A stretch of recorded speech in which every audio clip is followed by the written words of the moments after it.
नमो रहतारं नमो सिद्धारं नमो वाल्यारं नमो अध्यायारं नमो वै सर्वसाधनं शुद्धात्मानं विक्रान्तं साधमुक्तं मंगलं वन्दे संरक्षितभ्यर्थं संरक्षप्रकाशं मंगलं भगवान् मंगलं गौतम मंगलं कुंद कुंदाभ्यो जैन धर्मोक्त मंगलम सर्वमंगल मंगलम सर्वकल्याणकारकम प्रधानम सर्वधर्माणां जैनम जयत शासनम जो दृढ़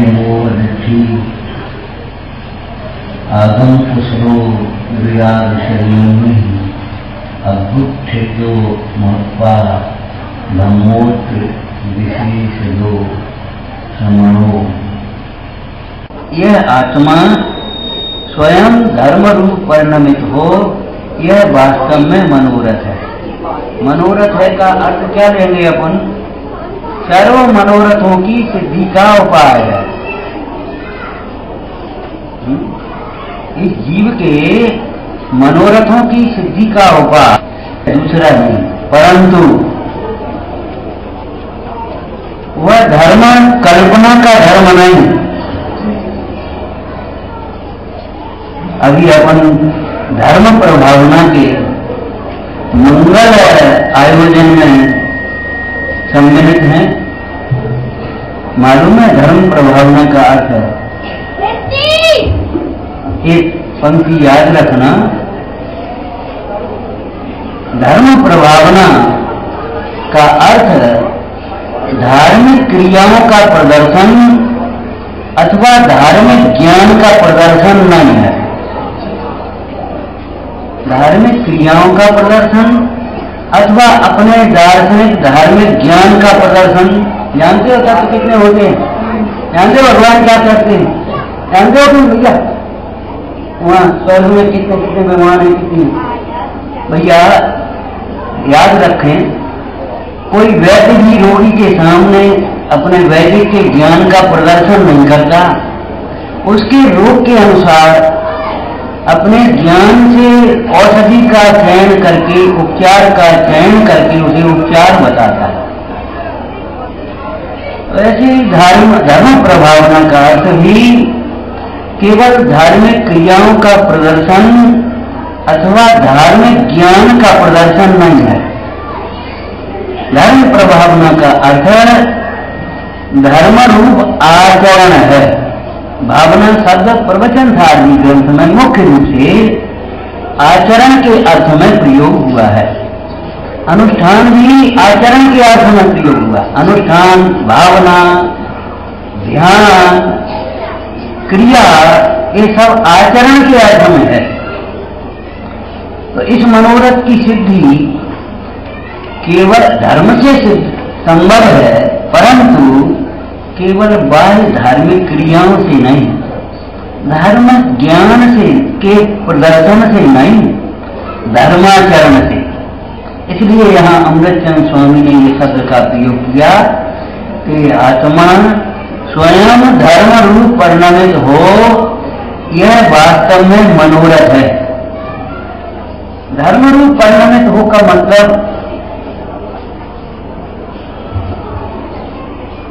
सम्यक दर्शन रूप परिणमित हो,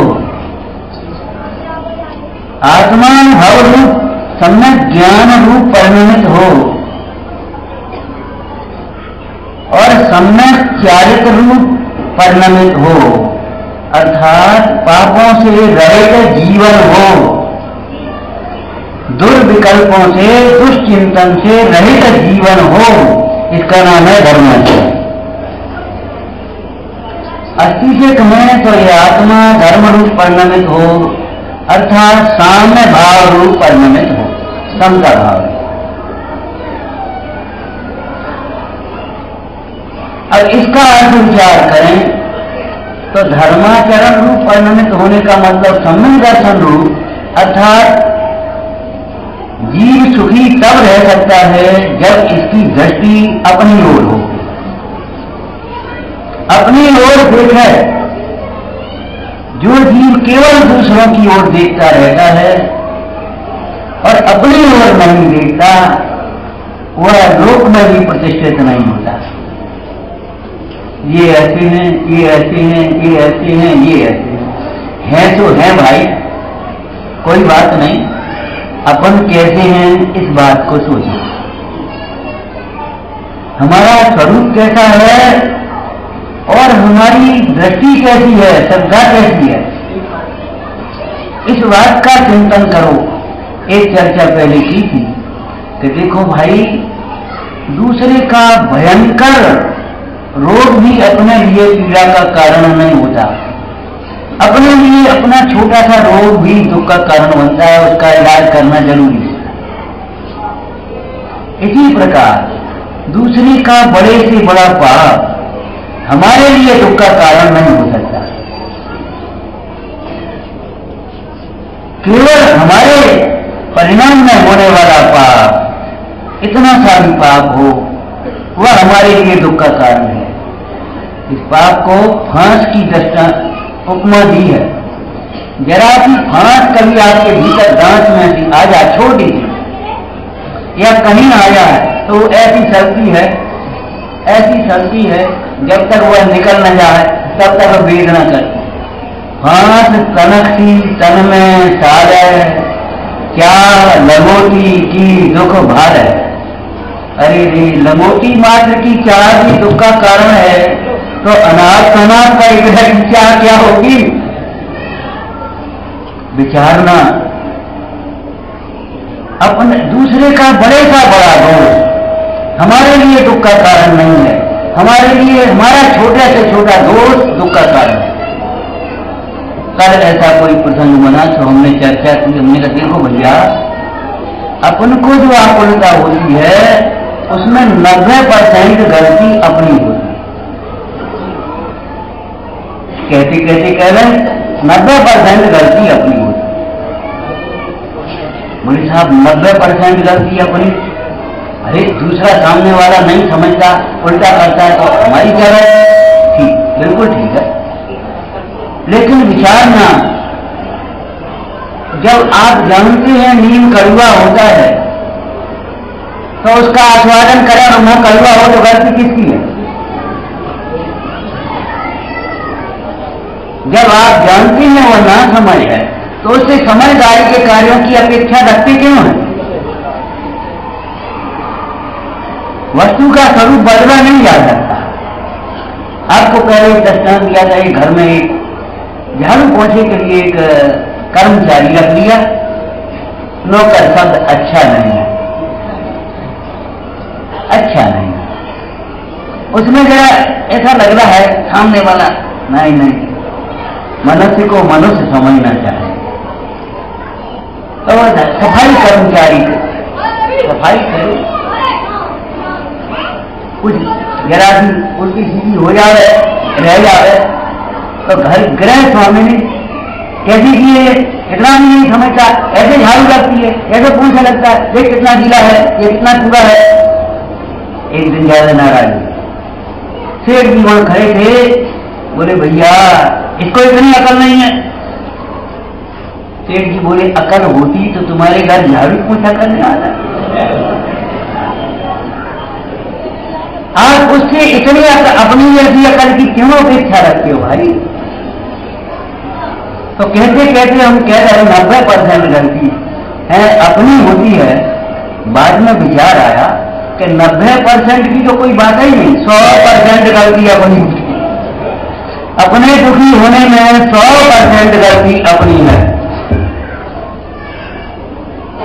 जो जीव अपने स्वभाव को भूलकर दुखी न हो, उसको कोई घोर उपसर्ग करने वाला भी दुखी नहीं कर सकता। और पुराण साक्षी है, इतिहास साक्षी है। जो स्वयं दुखी नहीं हुए उन्हें कितनी यातनाएं दे करके भी कोई दुखी नहीं कर सकता। प्रतिकूल प्रसंगों में भी वे तत्व ज्ञान के बल से, तत्व आत्मज्ञान के बल से हंसते रहते हैं, मुस्कुराते रहते हैं। क्यों भैया क्या करते हो, तुम्हारे ऊपर क्या आपत्ति? अरे भाई ये बताओ, जब बोए हमने तो काटेगा कौन है? अब रोने के कोई कम तो होना नहीं। दुखी होना, दुख से बचने का कोई उपाय नहीं है।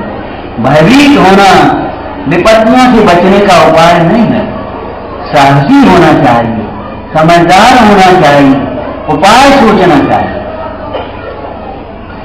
तो विचारना, उनका 90% का कोई कॉलम नहीं है अंदर। बहुत दिन पहले की बात, एक विद्यार्थी आया, छोटा बच्चा, बोले बाबा जी हमारे 99 नंबर आए। मैंने कहा शाबाश बेटा, परंतु? बोले परंतु क्या? मैंने कहा 99 जानते हो, 1 कम 100, उस 1 को पूरा करो, 1 को पहचानो। हमारा अध्यात्म यही कहता है, 1 को जाने बिना तुम्हारा सारा ज्ञान शून्य है। 1 को जाने बिना तुम्हारा सारा ज्ञान शून्य है। जैसे स्त्री के जीवन में एक पति का वियोग हो तो उसका जीवन शून्य ही है। विचार करो, कुछ वो ले गया है साथ में, सारा का सारा वैभव यही है, लेकिन फिर वह सौभाग्य से रहित क्यों अनुभव करती है? सूनापन काय का? वो बाई रो रही है। विचार करो, लड़के के लिए अगर कुछ कहे तो ये कहेंगे आप, हम आपके बेटे हैं, चिंता क्यों कर दिया, हम आपकी सेवा। लेकिन पति के स्थान पर कौन हो सकता है? ऐसे आत्मा के स्थान पर कुछ नहीं हो सकता। आत्मा हमारे जीवन का सर्वस्व है। आत्मा से इकाई से गिनती प्रारंभ होती है, धर्म प्रारंभ होता है। तो अपनी ओर जब हमारी दृष्टि होती है तब हम, सच पूछो धर्मात्मा की बात तो बहुत अलौकिक है, धर्म को समझने के पात्र होते हैं।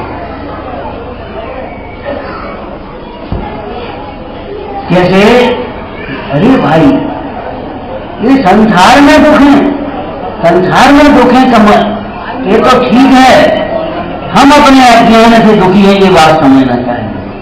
हम अपने मन से दुखी हैं, ये बात समझना चाहिए, और इसको दूर करने के लिए उपाय करना चाहिए, तब धर्म का प्रारंभ होगा। तो सम्यक दर्शन का मतलब ये है कि हम, हमारी दृष्टि केवल हमारी ओर, हम अपने स्वरूप को समझें। जैसा भगवंतों का स्वरूप है वैसा ही हमारा स्वरूप है। दृष्टांत दिया था, स्फटिक मणि उज्ज्वल दिखाई दे रही है। 4 स्फटिक मणि आप लीजिए, एक के नीचे लाल पन्नी लगा दीजिए, और नहीं समझ में आए स्फटिक मणि तो ये बल्ब समझ लूंगा। हरा प्रकाश, नीला प्रकाश, पीला प्रकाश, देखो हरे नीले लाल बल्ब, क्या प्रकाश होता है हरा नीला लाल? प्रकाश तो भीतर जैसा का तैसा है, उसके ऊपर जैसा कलर है, कलर कांच के ऊपर है, उस कलर से जैसा निकलता है जैसा ही वो प्रकाश कहलाता है। प्रकाश तो जैसा का तैसा है, उसमें कोई अंतर नहीं। समय सारथी में कहा, पहले रुई के कपड़े बनते थे, अब तो ये केमिकल सिंथेटिक बनने लगे, तो रुई का बना हुआ कपड़ा सफेद होगा, उसके ऊपर के रंग अलग अलग हैं, मूल में कपड़ा तो सफेद है। विचारना, उसमें क्या अंतर है? धान में और चावल में क्या अंतर है भैया? धान में और चावल में बोलो। धान को अगर छिलके से अलग देखा जाए, चावल देखने की दृष्टि बदलनी है। धान में अगर छिलके से भीतर देखा जाए तो जैसा छिलके से रहित चावल है वैसा ही उस छिलके के भीतर चावल है, और वह छिलके के भीतर रहते हुए छिलके के संयोग के कारण में ही छिलके से न्यारा हो जाता है। कब? जब वह पक जाता है, परिपक्व हुआ छिलका अलग, जरा सी उसमें चोट पड़ी हल्की, बस छिलका अलग। ऐसे ही जब ये हमारी जागृत अवस्था होती है समझना, शरीर में रहते हुए भी, कर्म के बीच में रहते हुए भी, विकारों के बीच में रहते हुए भी हमारा स्वरूप हमें भाषित होने लगता है। जैसा भगवंतों का स्वरूप है वैसा ही अपना स्वरूप है। फिर वैसा सुख क्यों नहीं है, वैसी दशा क्यों नहीं है? वैसा सुख और वैसी दशा इसलिए नहीं है कि उन्होंने अपने स्वरूप को पहचाना, हमने अपने स्वरूप को पहचाना है। होना अलग बात है, समझना अलग बात है। होना अलग बात है और समझना अलग बात है। होने पर भी यदि समझ न हो तो उसके लाभ से वंचित ही रहते। आपने कई घटनाएं ऐसी पढ़ी होगी, बेचारे को नग मिल गया, वो बढ़िया कांच समझ करके खेलने में लगा। अरे पारसी बेटे थे, ये देखो किस्मत के खेल। अरे किस्मत के नहीं, अज्ञान के खेल समझो।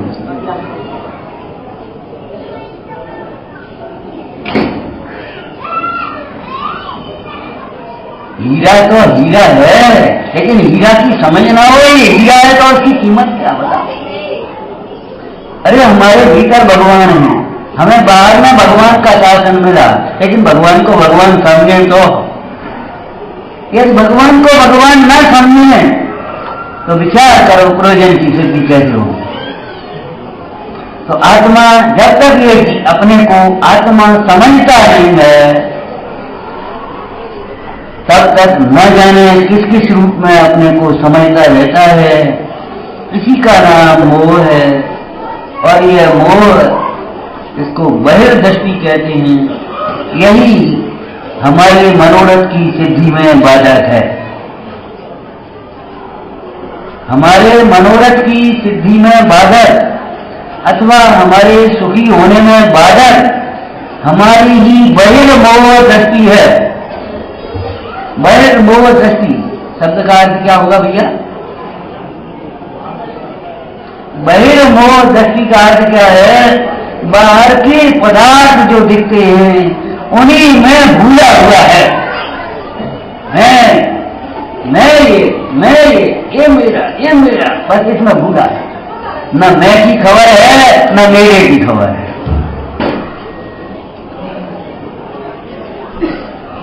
कर्म के उदय से जैसा शरीर मिला, जैसे संयोग मिले, उन्हीं में भूला हुआ है।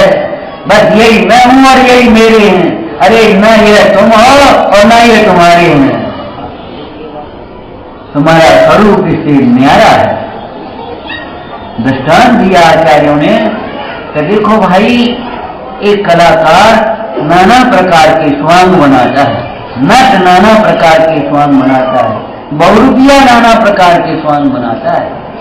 नाटक में भी स्वांग खेलते, नाना प्रकार के स्वांग बनाते हुए भी एक वह बहुरूपिया भी केवल उस स्वांग रूप ही अपने को नहीं मान लेगा। वह जानता है ये थोड़ी देर का स्वांग है और स्वांग के काल में भी मैं स्वांग रूप नहीं। विचार करो, नाटक हो रहा हो और एक लड़का स्त्री पाठ कोई देव है तो स्त्री पाठ देते समय बिल्कुल स्त्री ऐसे ही तो कपड़े पहनता है, स्त्री ऐसे ही बोली बोलता है, स्त्री ऐसे ही वो हाव भाव प्रदर्शित करता है, ठीक है। परंतु क्या वो अपने को स्त्री समझ बैठता है?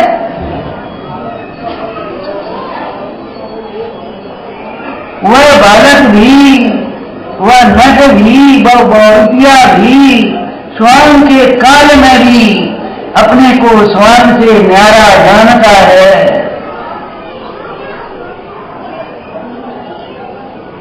खोट मिली होने पर भी शराब उस काल में भी उस खोट को न्यारा जानता है। बोले इसमें इतनी खोट है, इतना घट्टा है। अलग हो तो उसकी कीमत है, साथ में हो तो उसकी कोई कीमत नहीं, बट्टा इसलिए कह देते हो।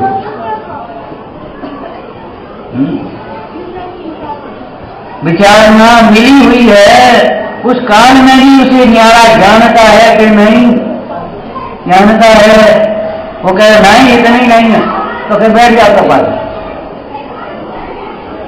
दूध में पानी मिला हो, कहते नहीं आज तो उसमें पानी है, बोले नहीं किसम खाए किसम हम नहीं जानते, बैठ जाओ कढ़ाई में अभी डालेंगे। ऐसा नहीं है, विचक्षण पुरुषों के लिए न्यारा हो जाए तब न्यारा दिखे, ऐसा नहीं। सामान्य जीवों को जब न्यारा हो जाता है तब न्यारा दिखता है, लेकिन विचक्षण पुरुषों को, विशेषज्ञों को न्यारा होना बाद में है, पहले में न्यारा दिखता है। आपको जब पाषाण में मूर्ति बन जाती है तब आपको मूर्ति दिखती है, और मूर्तिकार को पहले मूर्ति दिखती है तब मूर्ति बनती है। शराब को उस काल में पहले सोना अलग और उसका बट्टा तांबा पीतल जो कुछ भी मिला हो अलग दिखता है, बाद में तपाने पर अलग होता है। कुछ सिलाएं खरीद लेते हैं, उसमें हीरे निकलते हैं, अब उनको पहले दिखते हैं बाद में अलग होते, लेकिन सामान्य लोगों को बाद में दिखते, पहले नहीं दिखते।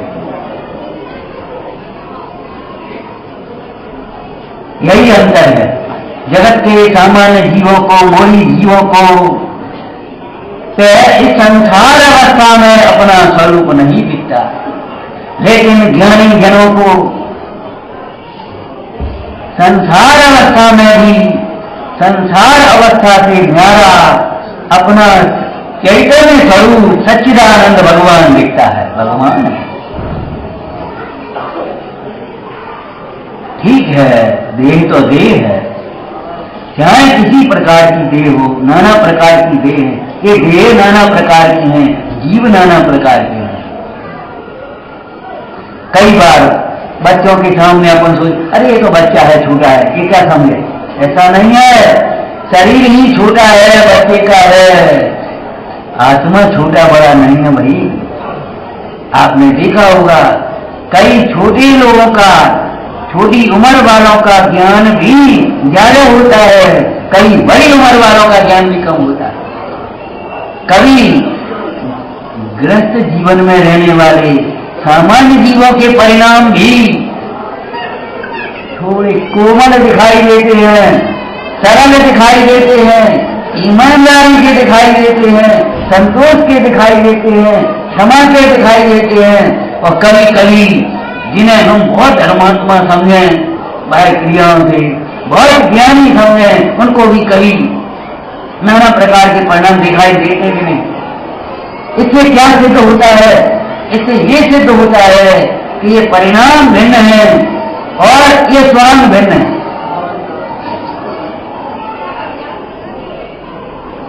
परिणाम न्यारे है और स्वांग न्यारा है।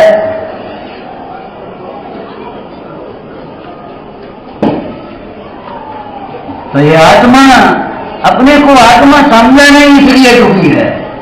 देह और आत्मा एक है, इसलिए देह में पीड़ा होती है, ऐसा मत समझ लेना।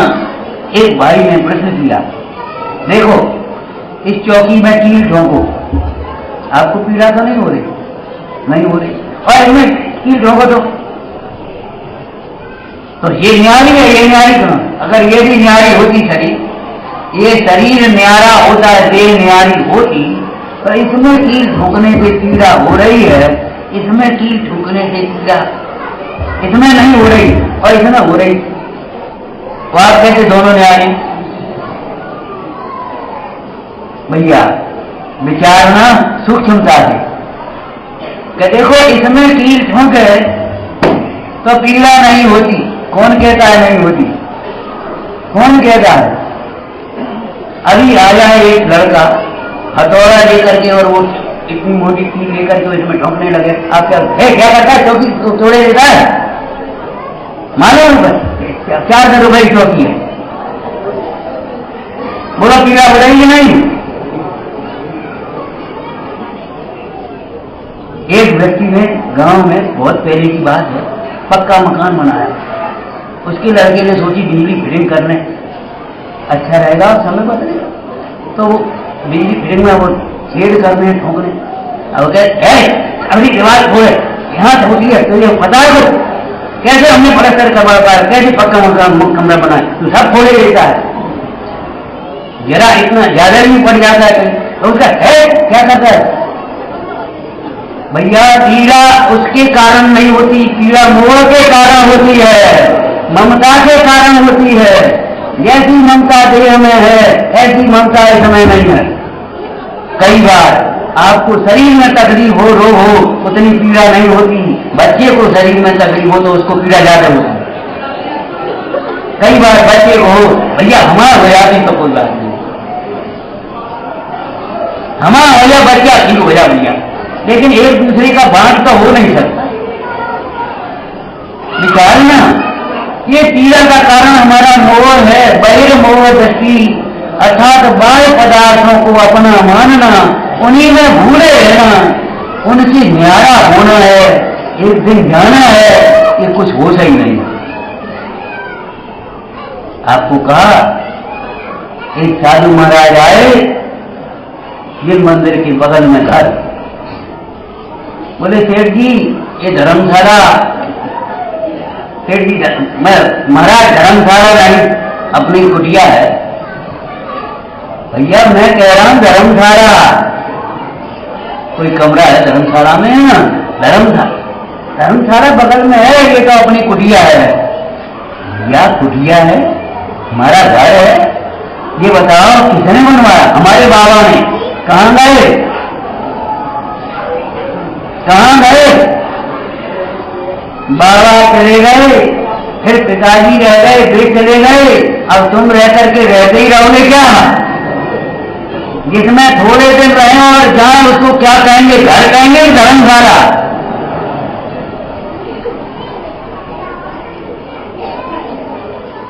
विचार का करो। अब धर्मशाला को घर माने तो कितना क्या होगा लौकिक में?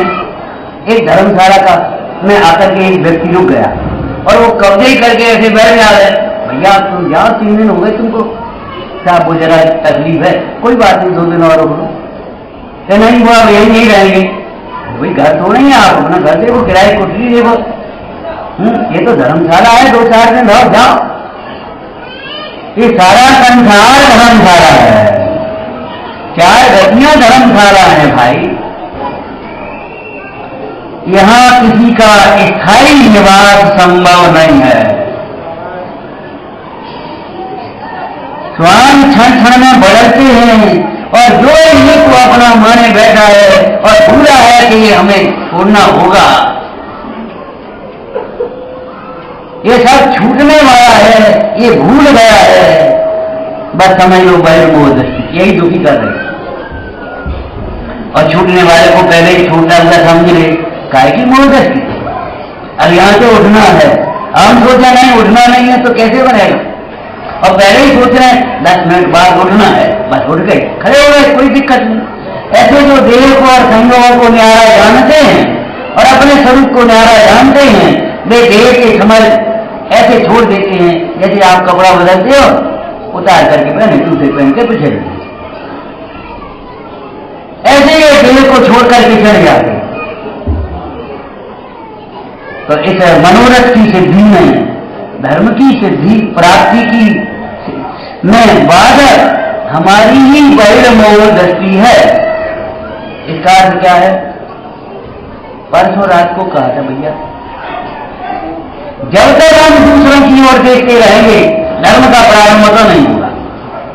जो कुछ भी होगा पुण्य पाप होगा। पुण्य पाप का क्या मतलब? अगर हम इनसे ईर्ष्या की दृष्टि से देखेंगे तो पाप होगा और बादशाही की दृष्टि से देखेंगे तो पुण्य होगा। अगर हम अनादर की दृष्टि से देखेंगे तो पाप होगा और प्रेम बादशाही आदर की दृष्टि से देखेंगे तो पुण्य। बस इतना अंतर पड़ेगा। लेकिन जब तक हम बाहर देखेंगे तब तक धर्म का प्रारंभ तो नहीं। तो ये बहिर्मोह दृष्टि विघ्न करने वाली है।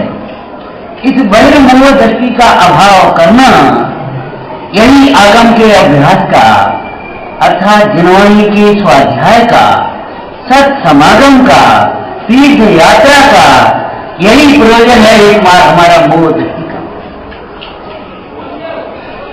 लौकिक में जब हम इलाज करते हैं तो शाम को ही देखने लगते कितना फायदा हुआ। छोटा सा व्यापार हम करते हैं उसमें कितना लाभ हुआ। और आश्चर्य है हम धार्मिक क्रियाओं को या धर्म ज्ञान की चर्चाओं को करते चले जाते हैं और यही नहीं सोचते हैं कि हमारी कितनी परिणामों की निर्मलता हुई। यहां नजर रखना चाहिए।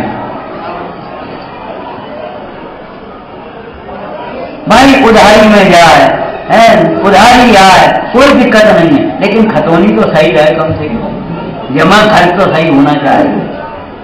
ठीक है, हमारा राग का परिणाम है, हम बाहर के कार्य भी कर रहे हैं, ये भी कर रहे हैं, कोई दिक्कत नहीं, लेकिन कम से कम उस बाहर के कार्यों को राग तो मान, पाप को पाप तो समझे, दोष को दोष तो समझे। अगर दोष को दोष समझेंगे तो दूर होने में देर नहीं लगेगी, और अगर दोष ही समझ में नहीं आया तो एक जीवन में क्या अनंत जीवनों में भी हम उस दोष से दूर नहीं हो पाए। तो धर्म प्रभावना का अर्थ है धर्माचरण है, भावना अंतरंग में बारंबार विचार करना है। इसलिए इन क्रियाओं को अपने परिणामों की निर्मलता का ही निमित्त बनाएं, वात्सल्य भाव की वृद्धि करें, तत्व ज्ञान की ओर हमारी प्रेरणा बढ़े, तभी इन आयोजनों की सार्थकता है, सफलता है। और यदि इन कार्यों को भी करने के बाद यदि हमें अभिमान भी आया, हमने बहुत अच्छा कर लिया, तो इतने मात्र से सिद्धि नहीं, ये तो औषधि का ही नहीं होगा। अच्छा किया, बहुत अच्छा, लेकिन और अच्छा करो, और अच्छा करो। अच्छा तो तब है जब हमारे परिणाम अच्छे हो। कई जगह अपन जाते हैं, प्राय शहर के लोग गांव में जाए, यहाँ बहुत शांति है, लेकिन ध्यान रखना अगर चित्त में कोई विकल्प आ जाए तो वहां शांति मिलती है। अगर वह आया आकर के बैठा, बोले यहाँ बड़ी शांति है भाई, यहाँ तो कहीं कोई शोरगुल, कहीं कुछ नहीं, बड़ी शांति। और उसी समय उसे एक विकल्प आ गया घर संबंधी, या फोन आ गया, इसी भाषा में मोबाइल बजा, हाँ अब बोलो वो शांति कहाँ गई, बोले साहब क्षमा करो अब फिर आएंगे, यार जाना हमको जल्दी, फोन आ गया, वो फलाना काम हमारा हुआ जाए। क्यों? शांति है तो रहो ना भैया, शांति वहां नहीं है, वहां नहीं है, वहां नहीं है, वहां नहीं है। शांतता का स्रोत तो अंतर में है।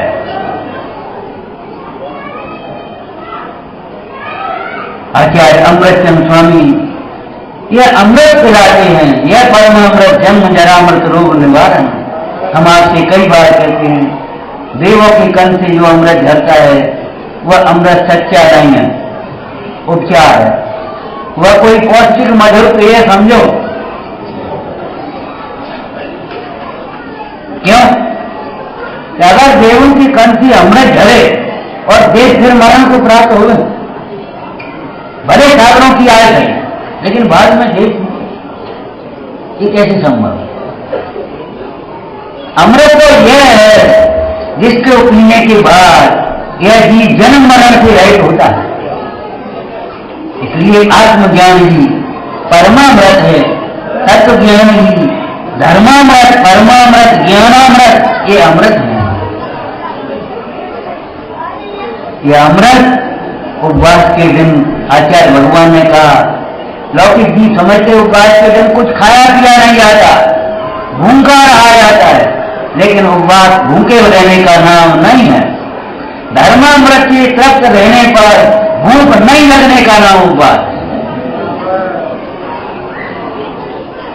धर्मामृत के तृप्त होने पर भूख नहीं लगे उसका नाम उपवास है। धर्मामृत किया नहीं, भीतर भी भूखे हैं और बाहर में भी तृप्त कैसे हो जाए? बाहर में भी भूखे, भीतर में भी भूखे, फिर उपवास का है। आपको दृष्टांत दिया ना, एक व्यक्ति, दो मित्र थे, दोनों को रात्रि भोजन का, एक का रात्रि भोजन का त्याग था और दूसरे का रात्रि भोजन का त्याग नहीं था, और दोनों बाहर गए थे तो दोनों को भोजन नहीं मिला। अब दोनों ही भूखे रह गए। और जिसका त्याग था वो आया और आकर के उसने अपने हाथ पैर धोए और भैया चलो मंदिर चले, भक्ति में लगे। अब वो तो उसको तो पता ही नहीं रहा है, घंटे बाद शाम को भोजन नहीं किया, भाई टाइम निकल गया ना, और वो टाइम पर दूसरा काम शुरू हो गया, उसको पता ही नहीं है भोजन नहीं किया है, और उसके पेट में चूहे लौट रहे। विचारना उसके पेट में चूहे क्यों लौट रहे और इसके पेट में चूहे क्यों नहीं लौट रहे। अब रात के 10 बजे फिर दोनों में तो वो बोले यार हमें तो भूख लगी है, और उसको कुछ नहीं लग रहा। क्यों भाई, उसको क्यों नहीं लग रहा, उसको क्यों लग रहा? मालूम है वह नियम रूपी अमृत को पिया, वह अपने नियम से संतुष्ट है, तृप्त है, धर्माचरण से। अब उसको कैसे भूख लगेगी, और उसका उपयोग शरीर से न्यारा हुआ है थोड़ी देर के लिए स्थूल रूप से, और उसका उपयोग केवल शरीर में निकल। देखो भाई अब यहाँ मिलना तो कुछ है नहीं, काय वो संकलित करते हो, एक काम करो, ये अच्छी पुस्तक है ना, पढ़ने को लग जाओ। बोले अच्छा भाई साहब देखते हैं, और वो पुस्तक उसको थोड़ी देर रुचने लगी, एक अच्छी कथा थी उसमें, और वो रुचने लगी, और रुचते रुचते वो तो मग्न हो गया। बोले आप सो जाओ, अरे दस तेज हो रहे सो जाओ, अरे बहुत काय भूख नहीं लगी, अरे कहाँ की भूख अब नहीं, बोला तो आनंद आ रहा, बोले बस बोलो भैया कहाँ गई हूं, कहाँ गई हूं, अरे देह दृष्टि मिटते ही समस्त दुखों का अभाव होता है, संयोग दृष्टि मिटते ही समस्त दुखों का अभाव होता है, स्वभाव दृष्टि होने पर भगवंतों जैसा सुख होता है, स्वभाव की अनुभूति होने पर इन भगवंतों सिद्धारे जैसा सुख यहाँ इस जीव को प्रकट होता है, लगता है कि ये सुख है, प्रचुर स्वसंवेदन। इसीलिए तो मुनिराजों को कहा चलते फिरते सिद्ध, चलते फिरते सिद्ध मतलब क्या हुआ, सिद्ध चलते फिरते हैं क्या? नहीं, सिद्ध भगवान जैसे आचरण है, आनंद में मग्न है, ऐसे ही ये अभी रात की दशा है, थोड़ी ही वो चलते दिखाई दे रहे हैं, लेकिन इस समय भी उनकी वृत्ति, उनकी दृष्टि उससे न्यारी है, अनुभूति न्यारी है। अंतर क्या है, क्या अनुभूति न्यारी है। एक जने कौन था आया, बोले साहब क्या अंतर है बताओ, इनका खून का सफेद है, हमारा खून लाल है। अरे खून में क्या अंतर है? अरे खून में अंतर नहीं है बेटा, संस्कारों में अंतर है, विचारों में अंतर है। खून के अंतर की बात नहीं है, विचारों का अंतर है, संस्कारों का अंतर बड़ा अंतर है, वह सुख का कारण है। सुखी होने के लिए हमें विपरीत संस्कारों का त्याग करके सत्य के और धर्म के संस्कार अपने जीवन में भी अपनाना चाहिए, और अपने जिन जिन जो प्रेम है बाल बच्चों से हो, चाहे मित्रों से हो, चाहे पड़ोसियों से हो, सबको धर्म के और सत्य के संस्कार प्रदान करने का वातावरण बनाना चाहिए। यही सुखी होने का उपाय है, और यही धर्म प्रभावना का मंगल कार्य है। ओम नमः।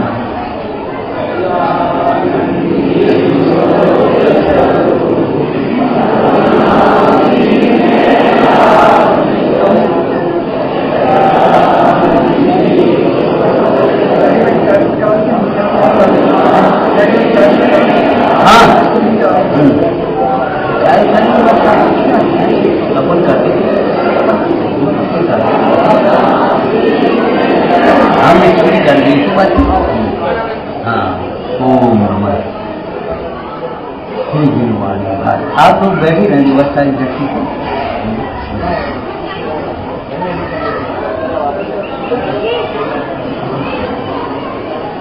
शासन नायक महावीर भगवान की, सतनानी माता की।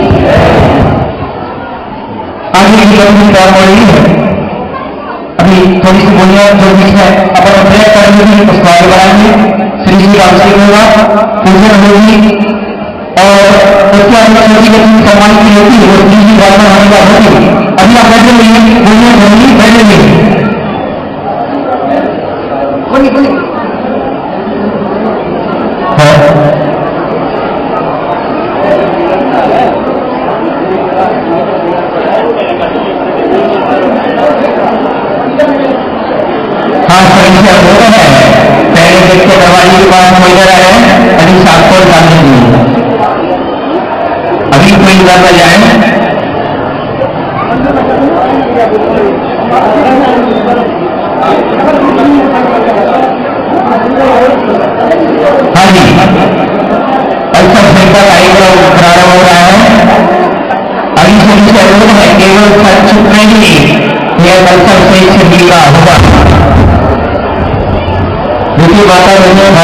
अपने स्थान से खड़े हो रहे हैं, लेकिन इस कार्य से आवश्यक कार्य से ज्यादा हो तो शीघ्रता से जाइए और वापस आइए। और बाकी के लोग जो खड़े हुए हैं उनसे निवेदन है कि अपना अपना स्थान ग्रहण करें। यहाँ पर श्री जी विराजमान है, उनके अभिषेक की मंगल विधि का कार्यक्रम मंत्रोच्चार पूर्वक यहाँ पर उसी समय में संपन्न होगा। माता देवी जो खड़ी हो गई, बैठ जाइए प्लीज, बैठ जाइए। हाँ जी, अभी यहाँ पर मंत्राभिषेक का कार्यक्रम प्रारंभ हो रहा है। हाँ जी, अभिषेक करने वाले शुभ अवसर पर पहले बने भाई बैठ चुका है। राहुल जैन मालमपुर अभय कुमार जी के सुपुत्र राहुल जैन मालमपुर वाली जानती हो, शीघ्र मंडप के पास आगे राहुल जैन मालमपुर जिस महान भाव ने सबसे पहली बोली थी स्वर्ण की वे उनके परिवार के पुरुष वर्ग शुद्ध अवसर देकर यहाँ पर आ गए। और भी जो रजत कला वाले महानुभाव ने भी यहाँ पर शुभ अवसर देकर आए हैं। कुछ ही समय में अभिषेक के कार्यक्रम प्रारंभ हुआ। बाकी क्या करें? हाँ, बाकी ये है। हाँ जी, दूसरा हो गया, दूसरा बोलो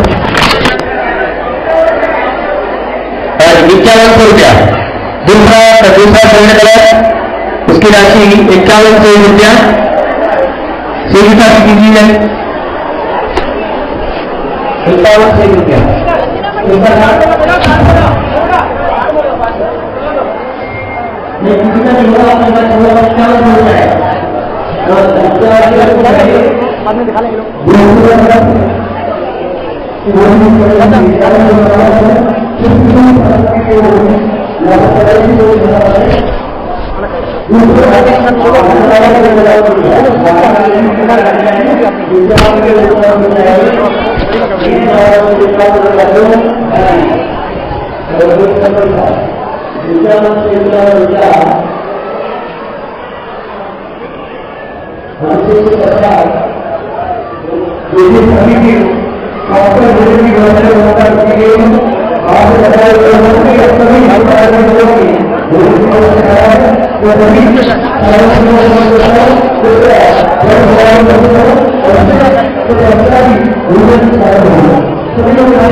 ये कम आएगी हमारे हारी भाई ने दोनों को ले दिया मैं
राजेंद्र जी